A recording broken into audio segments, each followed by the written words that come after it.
Makasaysayang araw po. Ako po si Xiao Chuay, isang Filipino public historian para sa National Library of the Philippines. Nasa harapan ko po ang isang dokumento na ibinahagi mismo ng isang taong nagngangalang Julian Felipe. At syempre, sino ba si Julian Felipe sa ating kasaysayan? Wala akong iba kundi siya ang kompositor ng himig ng ating pambansang awit. 6 na araw bago ang proklamasyon ng independensya ng Pilipinas noong June 12, 1898, inatasan ni General Emilio Aguinaldo ang puno ng isang banda sa San Francisco de Malabon, ngayon ay General Trias, ang banda San Francisco de Malabon. Ang kanilang pinuno o konduktor ay si Julian Felipe. At siya po ay inatasan na gumawa ng isang bagong himno nasyonal. Ang ginawa po ni Julian Felipe ay kumuha siya ng 3 pamilyar na himig mula sa 3 magkakaibang kanta.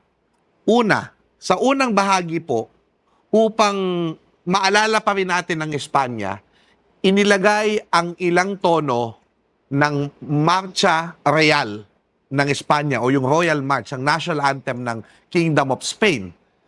Pangalawa, sinasabing ito'y nanggaling sa Moro-Moro, sword fight, at gayon din, nanggaling din doon sa Aida March ni Verdi.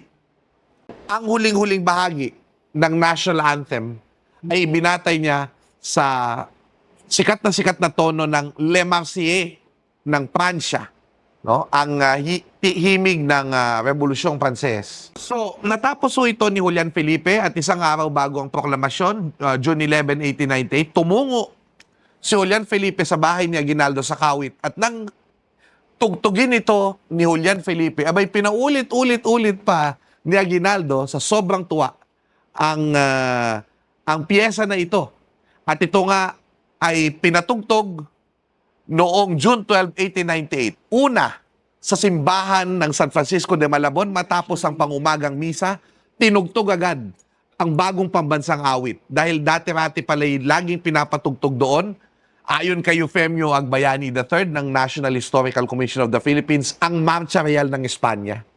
Kaya, sabi ni Julian Felipe, bakit naman pinatugtog nyo? Mamaya pang hapon yan dapat patugtugin. Ang sabi ng mga banda ay dahil nga ito yung araw ng ating kalayaan at kailangan na yung pambansang awit na natin ang ating patutugtugin.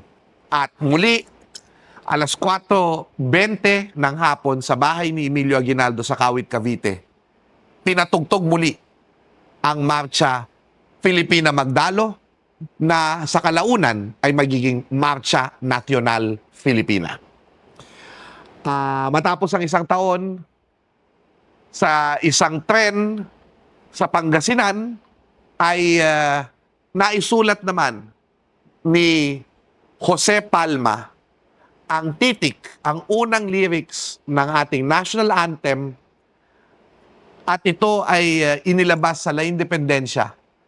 At ito nga yung tulang Filipinas, Letra para la Marcha Nacional. At yan na nga po, eventually, naisalin po ito sa wikang Ingles, 1920s, at noong 1950s, ang Lupang Hinirang ay aawitin bilang isang pambansang awit na nasa wikang Filipino. Ang dokumento po na nasa harapan ko ay ang mismong orihinal na piyesa na ibinigay ng orihinal na kompositor ng ating national anthem na si Julian Felipe sa ating National Library of the Philippines. Ito pong piyesa na ito ang nagpapaalala sa atin, mga kaibigan,